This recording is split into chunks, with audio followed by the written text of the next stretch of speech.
ఎలక్షన్లు ఏమీ లేవు. ఇవాళ తక్షణం అధికారంలోకి రావడానికి ఇదేమీ రాజకీయమైన ప్రయత్నం కానే కాదు.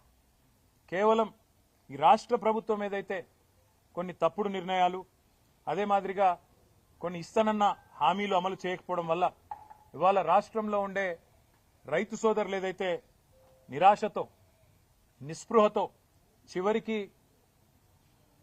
బలవంతపు చావులకు అంటే ఒక రకంగా చెప్పాలంటే ఇవి ప్రభుత్వ హత్యలు వాటికి పాల్పడే ఒక దుస్థితి వచ్చిందో, ఎందుకు వచ్చింది, ఏం జరిగింది, సంవత్సర కాలంలో ఏం చేస్తే బాగుంటుంది అని నిర్మాణాత్మకంగా ఒక ప్రతిపక్షంగా ప్రధాన ప్రతిపక్షంగా ఒక ఆలోచన చేసి పార్టీ పెద్దలు మా పార్టీ అధ్యక్షులు తెలంగాణ తొలి ముఖ్యమంత్రి కేసీఆర్ గారి ఆదేశం మేరకు తాను స్వయాన రైతు కేసీఆర్ గారు ఆయనకుండే ఆవేదన రైతు పట్ల ఆయన గుండెల్లో ఉండే ఆర్తి బహుశా ఈ రాష్ట్ర పాలకులకు ఇప్పుడు లేదు.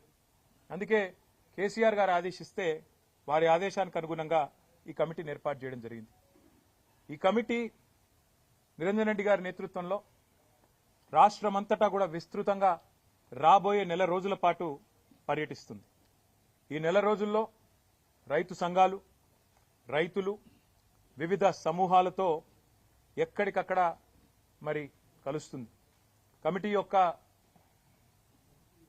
నిజంగా వారి కమిట్మెంట్కు నేను ధన్యవాదాలు కూడా తెలియజేస్తా ఉన్నా. ఎందుకంటే మా జోగురామన్న గారు వెంటనే స్పందించి అన్నారు, అన్న అక్షర క్రమంలో మేమే ముందున్నాం ఆదిలాబాదు, మా దగ్గర నుంచే పని మొదలు పెడదాం, మీరు రండి మా పూర్వ ఆదిలాబాద్ జిల్లా నుంచే పని మొదలు పెడదామని చెప్పి నిరంజన్ రెడ్డి గారికి చెప్పగానే వారు కూడా వెంటనే అందరితో సంప్రదించి ఎల్లుండే పని మొదలు పెడదామని నిర్ణయం తీసుకున్నారు.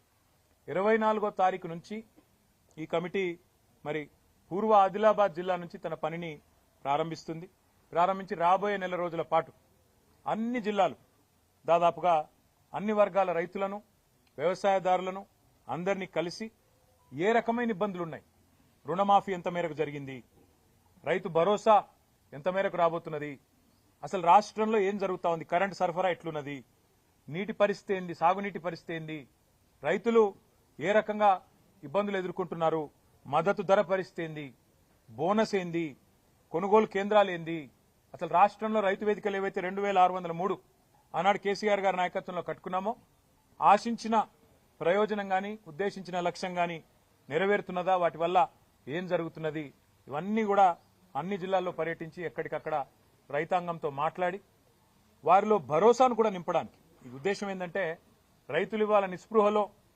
400 మంది పైగా ఎవరైతే బలవన్మరణానికి పాల్పడ్డారో, ఆత్మహత్యకు పాల్పడ్డారో వారి కుటుంబాలు మాత్రమే కాదు మిగతా కుటుంబాల్లో కూడా.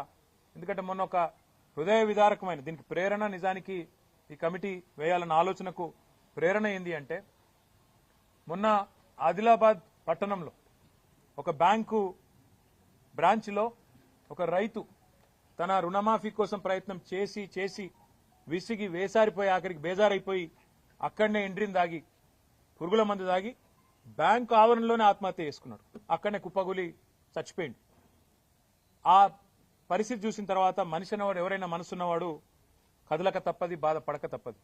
అందుకే ఈ వ్యవసాయ కమిషన్కు, వ్యవసాయ శాఖ మంత్రి గారికి, రాష్ట్ర ప్రభుత్వానికి ప్రధాన ప్రతిపక్షంగా అదేవిధంగా మా ప్రధాన ప్రతిపక్ష నాయకుడైన కేసీఆర్ గారికి ఒక నివేదిక అందజేసి రాష్ట్ర ప్రభుత్వాన్ని కూడా క్రియాశీలంగా నిర్మాణాత్మకంగా ఒక మంచి ఆలోచనతో, మాకేమి రాజకీయపరమైన ఎజెండా లేదు ఇందులో, ఒక మంచి ఆలోచన, రైతాంగానికి అండగా నిలబడాలన్న ఆలోచన తప్ప వేరే లేనేలేదు.